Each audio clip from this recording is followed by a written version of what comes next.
El abordaré en fisioterapia de la luxación anterior de hombro. El hombro es la articulación la más móvil del cuerpo y entonces puede ser muy inestable. La luxación anterior se traduce como la pérdida de congruencia entre las superficies articulares.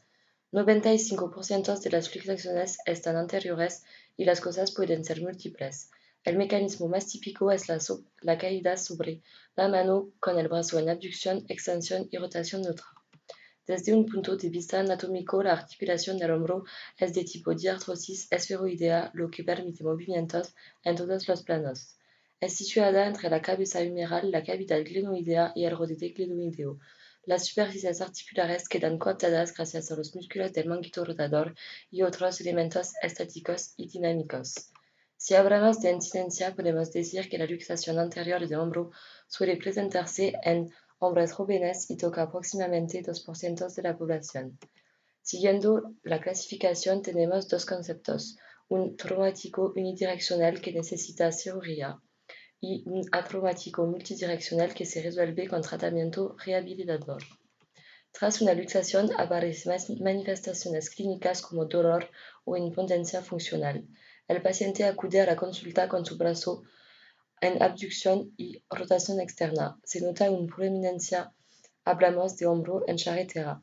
Después pasamos al diagnóstico que necesita una anamnesis, una exploración física y un diagnóstico por la imagen. Por fin se procede a una reducción, es decir, un reposicionamiento del hombro en su posicionamiento anatómico. El objetivo principal del tratamiento es la recuperación de la movilidad completa y la estabilidad de la articulación. Para llevar a cabo este objetivo, el tratamiento se desarrolla en fases.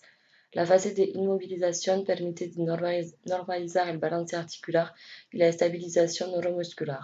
La primera es de la postinmovilización para recuperar la amplitud articular, limitar la atrofia y evitar fenómenos de sobrecarga.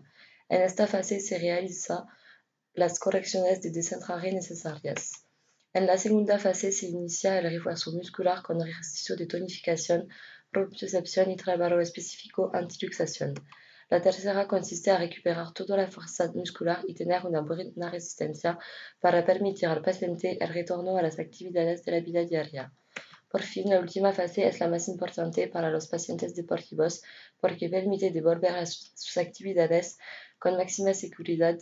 El paciente tiene un programa de autorreeducación.